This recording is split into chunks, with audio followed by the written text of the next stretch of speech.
Terus Maulid juga ini hari Selasa juga. Nah, sampai ada timbul pertanyaan masyarakat, apakah virus corona itu dia lebih berkreatif itu pada setiap hari Selasa? Jadi orang datang ke Maulid itu sebenarnya tidak, kalau generasi muda ya, itu sebenarnya tidak mau mengikuti hikmah apa yang mau disampaikan oleh penceramah, tetapi lebih banyak menunjukkan fashion dia gitu.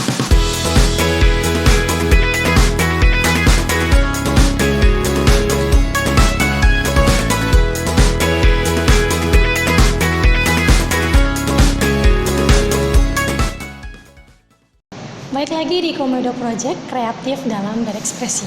Apa kabar? Semoga baik ya. Saya Elsa Putri, di sini kita sedang berada di kantor Majelis Ulama Indonesia yang bertepatan di lantai 2 Al-Munawar, Kota Ternate, Maluku Utara. Dan di konten kali ini kita akan membahas mengenai Maulid Nabi dalam perspektif agama dan budaya. Sebelum lebih lanjut, di sini sudah ada 2 narasumber ya. Yang pertama ada Bapak Haji Usman Muhammad selaku Ketua MUI Kota Ternate. Selamat datang Pak di Komodo Project.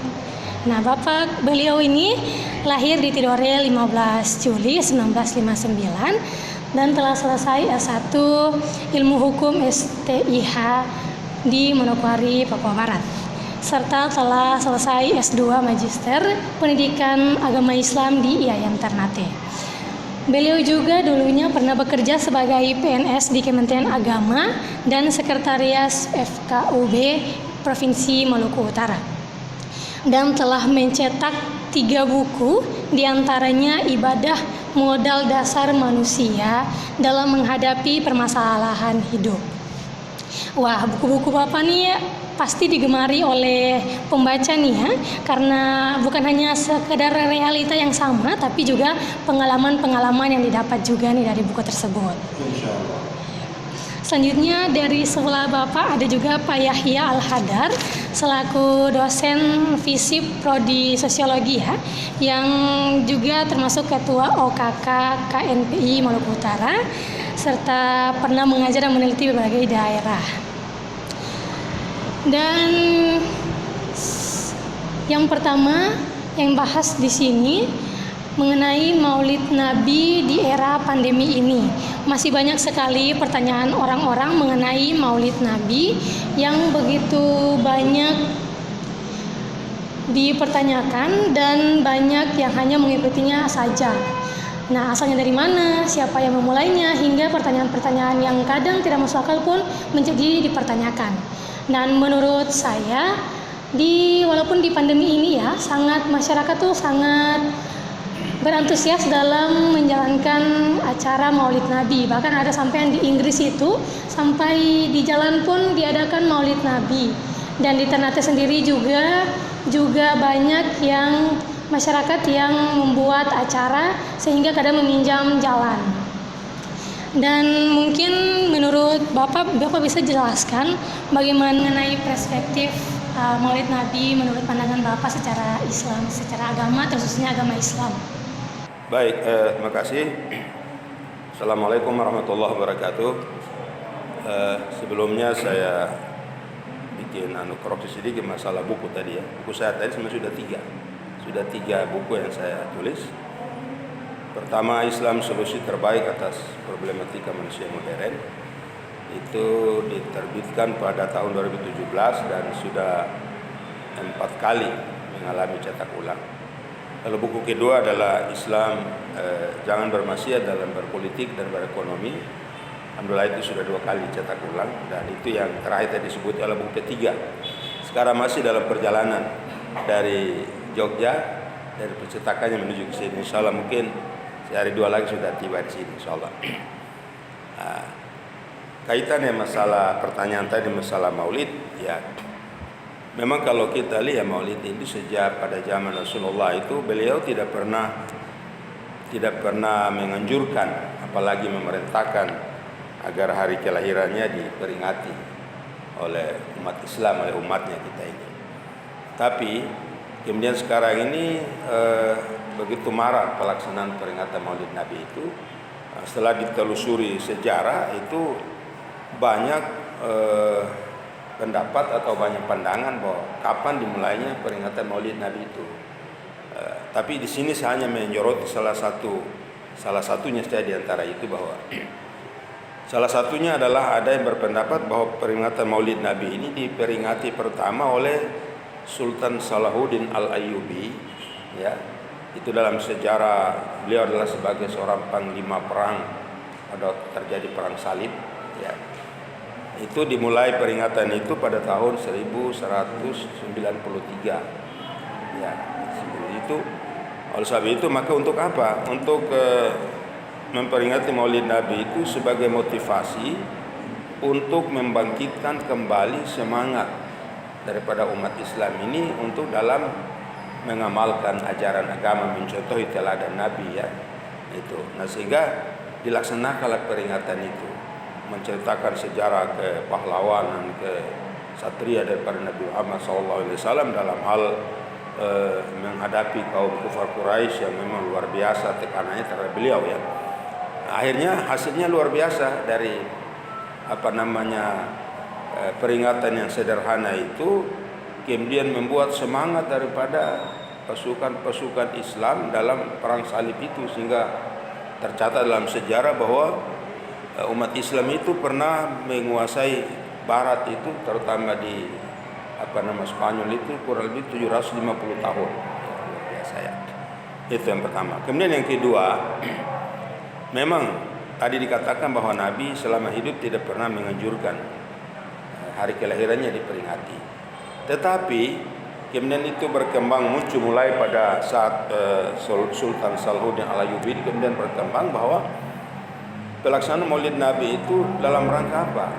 Untuk memotivasi umat ini sehingga semakin melaksanakan teladan daripada Rasulullah, dan salah satu bukti daripada cinta umat ini kepada beliau. Ada suatu saat salah seorang sahabat bukan bertanya tapi di hadapan Rasulullah, sahabat itu mengatakan, membuat pernyataan bahwa sangat berbahagialah kami ya Rasulullah, karena kami ini hidup pada zaman bersamamu, bertemu dengan engkau dan bertatap muka dengan engkau dan mendengar nasihat langsung dari engkau. Jadi kami merasa sangat berbahagia jika dibandingkan dengan yang lain-lain, kira-kira begitu maknanya.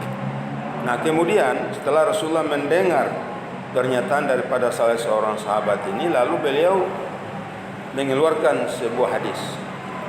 Nah, beliau mengatakan begini, tuba man yarani wa amana bi. Thumma tuba, dari kata tuba itu diulang sampai 3 kali, man amana bi wa lam yarani. Artinya berbahagia dan berbahagialah bagi orang-orang yang beriman kepadaku walaupun mereka tidak pernah bertemu dengan aku. Nah, jadi berarti kita yang hidup pada era sekarang ini tentunya tidak berada pada zaman Nabi dan tidak pernah bertemu dengan Nabi. Ya, saya sering mengatakan kepada dalam majelis talim, saya bilang kecuali kalau memang ada yang usianya sudah sekitar 1500 tahun sekarang ini, ya berarti mungkin bisa saja bertemu dengan Nabi, tapi itu tidak mungkin, ya. Nah, oleh sebab itu maka kita berada pada era sekarang ini, kita beriman kepada Nabi dan kita melaksanakan perintahnya walaupun kita tidak pernah berjumpa dengan beliau. Itulah keuntungan era sekarang ini bagi mereka-mereka yang dulu. Nah, tetapi tentu yang diharapkan di sini adalah bahwa peringatan Maulid Nabi itu intinya adalah bagaimana kita bisa mencontohi teladan Nabi. Nah, alangkah sangat naifnya kalau seandainya panitia melaksanakan peringatan Maulid Nabi, sibuk mengurus segala macam persiapan, kemudian tidak salat, ya itu justru itu yang lebih salah lagi. Itu. Nah, oleh sebab itu maka sebenarnya pada intinya bahwa kita melaksanakan peringatan Maulid Nabi berarti seolah-olah kita mengatakan kepada manusia bahwa ayo mari kita mengikuti contoh teladan Nabi dalam berbagai macam aspek, ya, aspek ibadah, aspek muamalah, ya, dan lain sebagainya. Karena apa? Karena kedatangan Muhammad Rasulullah SAW itu adalah merupakan rahmat bagi alam semesta. Nah, maka ada dalam surat Yunus ayat 58 itu Allah memberikan, hendaklah kamu bergembira dengan datangnya sebuah rahmat.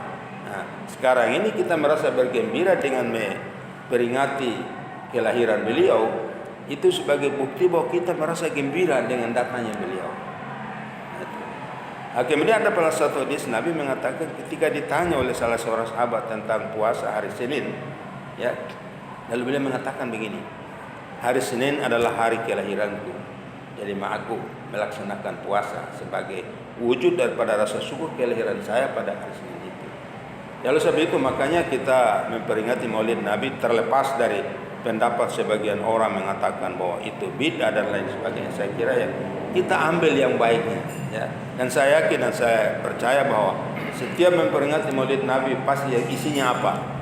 Ada baca salawat, baca riwayat Nabi, ya.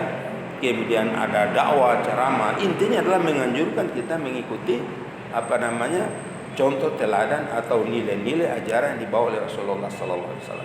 Saya kira itu sementara mungkin seperti itu. Ya, dari penjelasan Bapak tadi bisa disimpulkan kalau menurut perspektif agama nih ya, itu pertama sebagai penyemangat pada tahun yang sebelumnya yaitu tahun 1193 ya, itu sebagai penyemangat para syahidu ya. Dan sekarang itu menjadi kita juga melaksanakannya untuk menjadi contoh, mencari contoh dari Nabi SAW sendiri dan sebagai motivasi umat. Nah, itu menurut Bapak secara agama nih. Kita balik lagi ke Pak Yahya nih. Kalau menurut Bapak nih ya secara budaya, secara perspektif budaya tuh seperti apa sih Maulid Nabi ini? Terima kasih. Tadi sudah dijelaskan dalam perspektif agama tentang Maulid. Memang kalau bicara Maulid Nabi itu kita bicara soal kelahiran Nabi. Hampir ada gejolak atau antusias masyarakat di kekinian itu dalam rangka merayakan Maulid Nabi itu hanya sekedar simbol. Ada beberapa simbol itu biasa dilakukan atau euforia kegiatan yang sering dilakukan. Misalkan gini, saya menyebut itu penyakit sosial yang terjadi di generasi kekinian. Jadi mereka kalau misalkan merayakan Maulid Nabi itu hanya menunjukkan fashion, gitu. Apa style dia tadi kalau disetir oleh Ketua MUI tadi bahwa merayakan Maulid itu kan kita mengambil spirit, begitu. Nabi sebagai suri teladan, gitu. Nabi sebagai suri teladan. Kita merayakan itu bagaimana untuk mengikuti apa yang telah dilakukan oleh Nabi itu, anjuran-anjurannya, terus ajaran-ajaran apa yang dilakukan itu kita harus lakukan. Paradigma itu dia berubah di kekinian. Hampir semua panitia Maulid Nabi, hampir rata-rata di Indonesia, apalagi kita di Maluku Utara, menjelang Maulid itu kesiapannya luar biasa, fokus cari dananya, gitu. Tetapi nilai dan apa yang mau diajarkan oleh Nabi itu tidak dilakukan. Hampir dilakukan itu sebagian kecil orang. Saya contoh kasus beberapa kejadian di baru Maulid kemarin yang dilakukan. Hampir semua panitia itu di pas maghrib panitia mesti sibuk buat panggung cara puncaknya. Padahal di anjuran agama ya, maghrib itu adalah kewajiban kita selaku umat Islam ya, itu satu. Kedua, jadi orang datang ke Maulid itu sebenarnya tidak, kalau generasi muda ya, itu sebenarnya tidak mau mengikuti hikmah apa yang mau disampaikan oleh penceramah, tetapi lebih banyak menunjukkan fashion dia, gitu. Apa lifestyle dia itu yang ditunjukkan. Kalau anak muda, apa pakaian apa yang dia bawa ketika Maulid itu apa yang disiapkan. Jadi tidak ada yang apa yang mau dipetik dalam hikmah Maulid itu. Itu yang menjadi problem kekinian kita. Yang berikut, kalau Maulid itu di Indonesia nyaris menjadi tradisi, begitu. Setiap tahun dan pas tanggal 12 Rabiul Awal itu selalu diserahkan. Ada gejala yang aneh kalau kita di Indonesia itu dalam perspektif sosial ya. Di 1 tahun terakhir, hampir acara-acara besar, mohon maaf yang khususnya acara-acara besar Islam itu nyaris ada terjadi pergeseran liburan. Misalkan kasus Maulid kemarin juga kan pergeseran waktu yang dilakukan. Ini hal yang menjadi perlu untuk kita. Ini aspek sosialnya ada terjadi pergeseran ini. Ini kemudian bisa mempengaruhi sebenarnya, mempengaruhi soal ketauhidan kita. Kalau misalkan ini digeser lalu kemudian kita diam untuk tidak mau menyuarakan soal hari-hari besar, Muhammad itu kan suri teladannya Islam. Tapi kalau tidak, hari kelahirannya hanya digeser oleh negara, kita diam, ini nanti kita bisa minta, setelah ini kita bisa minta pendapat MUI juga tentang minyak itu. Jadi kita tidak bicara konteks pada spirit ininya, bagaimana kelahiran Nabi Muhammad saja digeser itu, kita selaku umat Islam generasi masih tetap diam untuk tidak menyuarakan problem itu. Karena di kampus misalkan kita mengalami 2 libur itu, masa waktu libur yang berbeda itu. Ada yang libur di pas harinya, ada yang libur di sesuai dengan anjuran negara. Nah, itu menjadi problem. Nah ini ya. Tapi kalau spirit ini bagi saya luar biasa. Penggemar masyarakat khususnya Muslim untuk melaksanakan Maulid Nabi dilakukan selama seperti kita rasakan ini itu luar biasa. Namun tinggal ditingkatkan. Proses dakwahnya adalah bagaimana tingkatkan kita melaksanakan Maulid Nabi, tetapi kita juga harus melaksanakan anjuran dan perintah Nabi SAW. Itu yang harus kita lakukan. Tapi kalau kita hanya melaksanakan seremoninya atau pestanya, lalu perintah dan anjurannya kita tidak laksanakan, apa manfaatnya yang harus kita lakukan itu Maulid? Kira-kira itu yang saya Ya, tadi udah dijelaskan oleh Pak Yahya ya, bahwa kita juga harus melaksanakan, kalau seremoni itu juga harus jangan lupa untuk melaksanakan perintah dari Allah gitu kan. Jadi, nah yang saya tangkap tadi itu kadang masyarakat Indonesia itu sering menganggap ini sebagai tradisi, ya, sebagai penyakit sosial, dan hanya menganggap yang lebih penting adalah fashion. Dan tadi udah dikutip juga dari Bapak mengenai penggeseran waktu nih. Nah, mengenai Pak Muhammad sendiri, bagaimana tuh pendapat Bapak mengenai penggeseran ini? Kadang kan banyak juga nih mahasiswa yang atau masyarakat yang bingung mengenai kapan sebenarnya hari liburnya gitu. Baik, makasih. Jadi begini, memang kemarin kita baru terjadi ya di pemerintahan kita dari zaman pertama kali presiden sampai hari ini baru ada presiden atau pemerintah kita mau menggeser hari libur, hari-hari keagamaan. Itu yang kita khawatir. Kami dari MUI juga sebenarnya para khawatir bahwa dikhawatirkan sekali-kali bisa-bisa hari Jumat itu bisa digeser ke yang lain juga itu. Alasan kemarin bahwa kan ada pandemi. Ya kalau memang sebenarnya dalam hukum Islam itu ada, kalau dalam keadaan darurat, sebenarnya dalam keadaan darurat hal yang tidak boleh dilakukan boleh dilakukan. Nah, tapi kita lihat seperti istilahnya dalam kaidah hukum Islam itu bunyi begini, ad-daruratu tubihul mahdurat. Dalam keadaan darurat sesuatu yang tidak boleh dilakukan boleh dilakukan. Nah, tapi kita lihat keadaan seperti kemarin itu, apakah keadaan darurat itu seperti apa? Tingkat kedaruratan seperti apa kok sampai hari libur digeser ya? Dan rata-rata itu pada hari Selasa. Waktu yang lalu itu 1 Muharram juga hari Selasa. Terus Maulid juga ini hari Selasa juga. Nah, sampai ada timbul pertanyaan masyarakat, apakah virus corona itu ya lebih berkreatif itu pada setiap hari Selasa? Tapi insya Allah mudah-mudahan ini sudah menjadi masukan dan kita sudah berbagai pertimbangan kepada pemerintah ya. Nah, kita kembali kepada yang tadi. Jadi intinya bahwa memperingati Maulid Nabi adalah harus kita mengikuti keteladanan Nabi. Jangan sampai tadi sibuk bikin panggung, terus salat maghrib tidak salat, asar tidak, dan lain sebagainya. Dari saya mengutip pada ayat Al-Quran surat As-Saff ayat 2 dan 3, Allah katakan begini, Ya ayyuhalladzina amanu lima taquluna ma la taf'alun.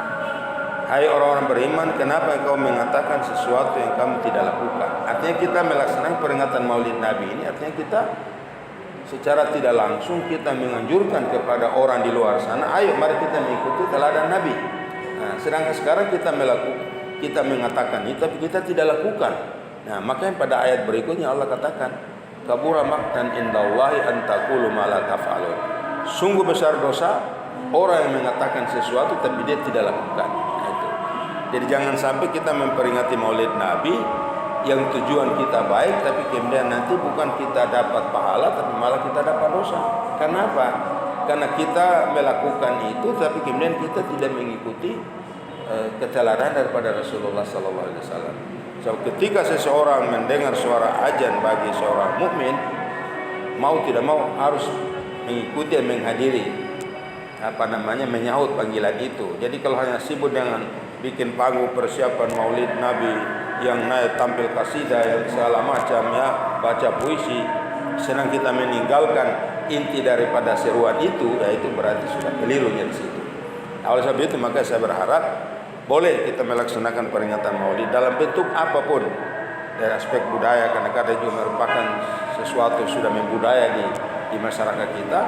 Tapi yang paling inti sekali adalah bagaimana kita harus memahami hakikat daripada peringatan itu, kemudian melaksanakan inti daripada peringatan itu. Terima kasih.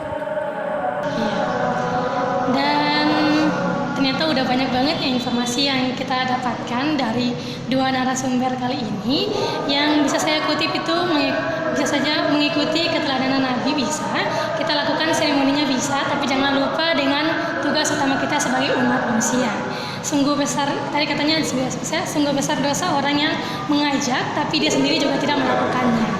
Ya, terima kasih Bapak. Ini dari sisi sosial ya. Ya. Itu sebenarnya Maulid itu kalau spirit yang diambil sebenarnya adalah kekuatannya adalah solidaritas, mengikat solidaritas masyarakat. Itu satu. Kedua, dapat memperkuat silaturahim antara umat. Bagaimana kita membangun kerukunan antar umat beragama. Sebenarnya Maulid itu dibangun spiritnya di situ. Kalau diminta pada sisi aspek sosialnya, gitu. Jadi membangun solidaritas masyarakat itu, membangun kerukunan antar umat beragama dan silaturahim itu dibangun. Konteksnya di situ. Iya. Satu kata juga dari Pak Yahya itu adalah tetap menjaga solidaritas ya. Jadi terima kasih Pak karena telah meluangkan waktunya nih ya. Mari kita bersama-sama mengucapkan alhamdulillah karena telah menyelesaikan Komodi Project kali ini konten. Terima kasih dan sekian.